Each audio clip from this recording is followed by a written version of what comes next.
সন্দেশখালি নিয়ে যখন গোটা পশ্চিমবাংলা না গোটা দেশই উত্তাল বলবো, কারণ এই সন্দেশখালি কিন্তু গোটা দেশের এখন মেয়েদেরকে বা মহিলাদেরকে হিলিয়ে দিয়েছে, যে ঘটনা সামনে এসছে। এই সন্দেশখালিতে কিন্তু স্ট্রিং অপারেশন দেখছি, একটার পর একটা ভিডিও প্রকাশ, তারপরে যা ঘটনা সম্প্রতি যে ঘটনা ঘটেছে সেটাও কিন্তু একটা ভয়ঙ্কর চিত্র। রাতের অন্ধকারে মহিলারা রীতিমতো ঝেঁটা লাঠি হাতে নিয়ে তাদের পাহারা দিতে হচ্ছে। কার এগেনস্টে? না প্রশাসনের বিরুদ্ধে। প্রশাসন অত্যাচার করছে, যে প্রশাসনের উচিত নিরাপত্তা দেওয়া, তাদের অত্যাচারে মহিলারা রাত্রিরে পাহারা দিতে বেরোচ্ছে। এই চিত্র দেখতে হচ্ছে। কি বল? শুনুন, আমি আপনাদের ক্যামেরায় বলছি, অন রেকর্ড বলছি, আমি যখন ওখানে দাঁড়িয়েছিলাম 2019-এ, এই শাহজাহান বাহিনী আমাদের কয়েকজন কার্যকর্তাকে খুব মারধর করে ভোটের সময়। হিঙ্গলগঞ্জ কোস্টাল থানাতে আমি যাই কমপ্লেন করতে। স্বাভাবিকভাবেই আমার একটু মেজাজ গরম ছিল, আমি কড়া ভাষায় বলি। তাই যিনি অফিসার ছিলেন তিনি আমাকে ঠিক এ ভাষায় বললেন, স্যার কি করব, আমার কাছে তো 3টে এএসআই আছে, গোটা 5-7 কনস্টেবল আছে, আর বাকি সব সিভিক ভলেন্টিয়ার। আপনি যার নাম করছেন তার কাছে 1000 আর্ম ফোর্স আছে। রাতের অন্ধকারে লঞ্চ নিয়ে আমার থানা যদি আক্রমণ করে আমরা পালিয়ে পারবো না, এত তার ক্ষমতা।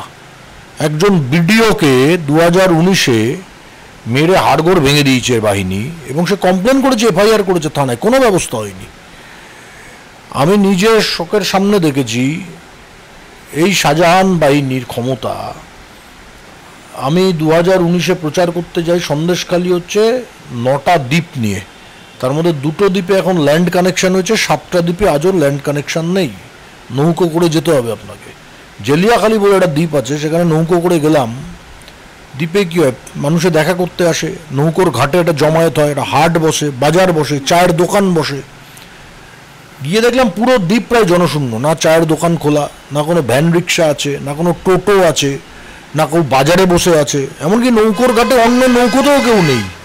পুরো 17 কিলোমিটার এক প্রান্ত থেকে আরেক প্রান্ত আমরা হেঁটে গেলাম, এক নৌকোর ঘাট থেকে আরেক নৌকো ঘাট। একটা মানুষ আমাদের সঙ্গে দেখা করতে আসলো না। দূরের বাড়িতে দেখা যাচ্ছে ভয়ার্ত চোখ আমাদের দিকে তাকিয়ে আছে। কারণ কি?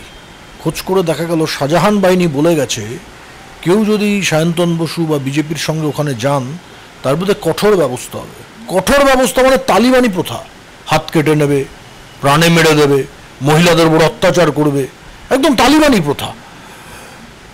ভোটের পরে আমার 3 জন কার্যকর্তা, দেবদাস মণ্ডল, প্রদীপ মণ্ডল, আরও একজন কার্যকর্তা, তাদেরকে খুন করলো শাহজাহান বাহিনী। একজনকে তো বালির চরে পুঁতে রেখে দিল, আজও তার দেহ পাওয়া যায়নি, আজও তার দেহ বার করতে পারিনি। আমি বলছি নিজে নেজার থানায় এফআইআর করলাম, বাড়ির পরিবারের লোকজনকে নিয়ে গিয়ে। অপরাধী হিসেবে, অভিযুক্ত হিসেবে শাহজাহানের নাম থাকলো। থানার সামনে বিক্ষোভ হলো। রাত্রিবেলা শাহজাহানকে নেজার থানার পুলিশ ধরে নিয়ে আসলো। পরের দিন সকালবেলা বালু মল্লিক, নাম করে বলছি, থানার ওসিকে খুব ধমকালো ফোন করে শাহজাহানকে ছেড়ে দিল। আমরা হাইকোর্টে গেলাম, সিবিআই করুন। সিবিআই বলল সিআইডিকে দিচ্ছি, তারা তাড়াতাড়ি তদন্ত করবে। সিআইডি খুব তাড়াতাড়ি তদন্ত করে চার্জশিট দিয়ে দিল একটা, তাতে শাহজাহানের নাম রাখলো না। এই হচ্ছে পুলিশ প্রশাসন, ওখানে সব শাহজাহানের নিয়ন্ত্রণে চলে। কারণ তারা ওখানে ব্যবসা শাহজাহান কন্ট্রোল করে, ওখানে সমস্ত সিস্টেম শাহজাহানের হাতে আছে। এই যে যত ভিডিও বেরোচ্ছে এগুলো স্টিং কি স্টিং না আমি জানি না, কিন্তু যাদেরকে দিয়ে বলানো হচ্ছে এগুলো সব চাপ দিয়ে বলানো হচ্ছে, তো থাকতে দেবে না ওখানে। এবং তো মন্ডল সভাপতি, মানে যার এসছে সামনে, মানে সে তো মন্ডল সভাপতি, তাহলে বিজেপি তাদের প্রোটেকশন দিতে পারবে না? এটা তো বিজেপির কার্যকর্তা। সেটা এখন যারা বিজেপির রাজ্য আর জেলার দায়িত্ব আছে তারা বলতে পারবে, এটা তাদের বলার কাজ। আমার যেহেতু রাজ্যের বা জেলার ওই জেলার দায়িত্ব নেই, আমি বলবো না বা বলতে পারবো না। কিন্তু আমি বাস্তবিকটা বলছি, বাস্তব অর্থটা বলছি। ওখানে যদি এই কথা না বলে তার বাড়ির মহিলাদের অপহরণ করে নেবে, হয়তো ওই কথা যদি না বলে তাকে প্রাণে মেরে দেবে। তার জন্য একটা পুকুর থাকে, পুকুরের জলে বিষ মিশিয়ে দেবে। জলে থেকে কুমিরের সঙ্গে লড়াই করা যায় না। এই যে শাহজাহানের যত সাগরেদ এলাকায় ঘুরে বেড়াচ্ছে, তাদেরকে গ্রেপ্তার না করলে এরকম আরও ভিডিও আসবে। তাদেরকে অবিলম্বে গ্রেপ্তার করতে হবে সিআরপিএফ দিয়ে, বাড়ি বাড়ি খুঁজে বার করতে হবে, এলাকা জুড়ে সারা রাজ্য জুড়ে তল্লাশি চালাতে হবে। এই শাহজাহানের যতগুলো আছে, একটার নাম বোধ হয় সিরাজ, একটা ভাই আছে, একটার নাম বোধ হয় সাদেক না কি আছে, একটার নাম বোধ হয় আলমগীর আছে, অ্যারেস্ট হয়েছে কিনা জানি না, আলমগীর অ্যারেস্ট হলেও হতে পারে। এই যে এরা সব কাণ্ড কারখানা সব করে বেড়াচ্ছে, আমি নিজের চোখে জানি এগুলো। যতদিন না এরা গ্রেপ্তার হবে, বাহিনী যতদিন না গ্রেপ্তার হবে, কারণ তারা রীতিমতো স্যালারি পায় ওখানে। ততদিন কিন্তু এরকম প্রত্যেক দিন ভিডিও তৈরি হবে। মহিলারা কতদিন লড়বে? এখন তো দেওয়ালে ফিট টেকে গেছে বলে লড়ছে, দুদিন পরে ছেড়ে চলে যাবে।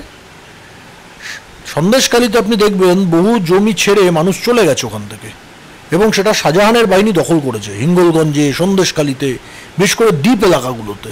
কারণ ওখানে একটা কায়দা আছে, আপনি দিনের বেলা অনেক কিছু করলেন, রাত 2টোর সময় অস্ত্র ভর্তি করে নৌকো করে এসে সমস্ত কিছু অত্যাচার করে গেল। পুলিশও পৌঁছতে পারবেন, আপনি খবরও দিতে পারবেন না, পালিয়েও যেতে পারবেন না। দ্বীপ তো যাবেনটা কোথায়? এবং সব থেকে বেশি দুঃখজনক হচ্ছে মহিলারা ওখানে খুব ভালনারেবল। শাহজাহান বাহিনী এটা পুরোপুরিভাবে করেছে, এবং এই যে যত ভিডিও হচ্ছে, তদন্ত যদি হয়, আমি গ্যারান্টি দিয়ে বলছি সব ভয় দেখিয়ে করেছে। সঙ্গে হয়তো কাউকে বলে যে তোকে 2000 টাকা দেবো, তোকে 5000 টাকা দেবো, তোর ওই জমিটা আমি দখল করে রেখেছি, ওটা ছেড়ে দেবো, আর যদি না করিস তাহলে আরও সর্বনাশ হবে। এবার মানুষ করবে কি? গরিব মানুষ, দরিদ্র মানুষ। আপনি আমি কলকাতা, সল্টলেক, বালিগঞ্জে বসে সন্দেশখালির মানুষের হাহাকার বুঝতে পারবো না। এটা সত্যিকারের ঘটনা। তিনি যত বড় নেতা হন, ওখানে গিয়ে দিনের পর দিন থাকতে হবে, তাহলে বোঝা যাবে। জমিতে আপনি ছোট চিংড়ির চাষ করেন, ওখানে আমি নষ্ট করে দেবো। আপনি জমিতে চাষ করেন, ওখানে আমি নুন জল ঢুকিয়ে দেবো, নোনা জল ঢুকিয়ে দেবো। এটা খুব নর্মাল প্রসেস ওখানে অত্যাচার করার। কিন্তু শান্তনদা, এত অভিযোগ উঠছে, ইতিমধ্যে শাহজাহান গ্রেফতারও হয়ে গেছে, তার সাথেও তার কিছু সাগরেদ, তার ভাই গ্রেফতার হয়েছে। আপনারা বিরোধীরাও এত অভিযোগ করছেন, কিন্তু মুখ্যমন্ত্রী সেই প্রথম দিনও বলেছিলেন যে কি এমন করেছে শাহজাহান, মানে এমন কি করেছে যার জন্য ওকে অ্যারেস্ট করতে হবে, বা এত বিরোধী দলেরা হাহাকার করছে শাহজাহান শাহজাহান করে। কিন্তু ভুরে ভুরে অভিযোগ আসছে, মানে তাহলে কি মুখ্যমন্ত্রীর কাছে কিছুই কথা, মানে ইনফরমেশন ছিল না? উনি সব জানেন, সব উনি জানেন। পশ্চিমবঙ্গে যত অপরাধ হয় 90% উনি জানেন। কোনো অপরাধ ওনার অগোচরে হয় না। শাহজাহানকে কে তুলেছে? শাহজাহানকে বালু মল্লিক তুলেছে, ওনার নির্দেশে তোলা হয়েছে। আমি বসিরহাটের নারী নক্ষত্র জানি। স্মাগলিংয়ের টাকার ভাগ কালীঘাটে পৌঁছায়, গরু পাচারের ভাগের টাকা কালীঘাটে পৌঁছায়। এখন গরু পাচারটা বন্ধ হয়ে গেছে। ওখানে যত ফিশ মার্কেট চলে, তার ভাগের টাকা কালীঘাটে পৌঁছায় বালু মল্লিকের মাধ্যমে। আপনি ভাবতে পারেন, আমি কালকে না পরশু সংবাদ মাধ্যমে দেখলাম কয়েকশো কোটি টাকার জমি কিনেছে শাহজাহান ওখানে, ইডি রিপোর্ট দিয়েছে। মুখ্যমন্ত্রী জানে না? যদি সত্যিই না জানে, তার মুখ্যমন্ত্রী থাকা উচিত না। যদি রাজ্যের মুখ্যমন্ত্রীর কাছে এই ধরনের ঘটনার খবর না থাকে, তাহলে তার এক বিলম্বে অযোগ্য মুখ্যমন্ত্রী, অযোগ্য প্রশাসক। হয় তার অফিসাররা তাকে ব্রিফ করে না, আর নত তিনি এসব জানেন না, তিনি ছেড়ে চুড়ে দিয়ে হিমালয়ে চলে যান। সত্যি যদি না জানেন, কিন্তু আমার বিশ্বাস সমস্ত ঘটনা জানে। ওখানে যতগুলো ধরা পড়ে, শাহজাহান তো ছাড়া পাবে না। আমি আপনাকে যত কিছু অত্যাচার করুক, শাহজাহানকে কেন্দ্র সরকার ছাড়তে দেবে না, আমি আপনাকে গ্যারান্টি দিচ্ছি। দুর্ভাগ্যজনক হচ্ছে এটা যে কেন্দ্রীয় স্বরাষ্ট্রমন্ত্রীকে আমি 2019 সালে নিজে বলেছিলাম, পুরো ডকুমেন্ট দিয়ে, যে হচ্ছে মেইন অপরাধী। তারপরে তো সরকারের কিছু প্রসেস আছে, আমি বললেই তো ব্যবস্থা হবে তার কোনো মানে নেই। এতদিনে 4 বছর 5 বছর পরে কিছু ব্যবস্থা হয়েছে, কিন্তু এই অপরাধীকে যদি 5 বছর আগে ধরতো, তাহলে এত দুর্ভাগ্যজনক ঘটনা ঘটতো না, অনেক ঘটনাকে এড়ানো যেত। এবার ওর সাগরেদরা আছে ওখানে বেশ কিছু, তারা বিভিন্ন জায়গায় ঘুরে রাত্রিবেলা ওখানে পৌঁছেছে, তাদেরকে অবিলম্বে গ্রেপ্তার করতে হবে। তাদেরকে গ্রেপ্তার করুন, সব সমস্যার সমাধান হবে।